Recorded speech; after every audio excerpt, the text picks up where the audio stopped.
এগুলো হ্যাঁ ওখানে 1000 টাকা দিয়ে কাকুর কাছে আর একটা ওই মহারাষ্ট্র থাকতে পড়েছিল না, ওটাতে কাকু অ্যাকচুয়ালি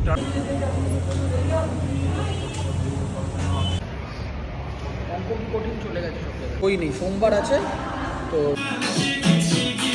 দেখা তোর ফ্লাইট দেখা মানে ওই স্টুডেন্টদেরকে আবার নিয়ে যাবে। এখানে মদ হিসাবে পাবো।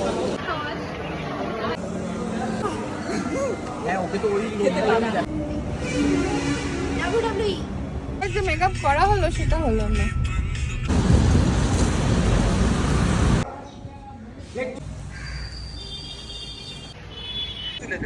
আচ্ছা, আমার মনে হচ্ছে তোমরা সোফায় বসে আছো বলে আমি খাটে বসে আছি। ছিল হচ্ছে 2010-এ।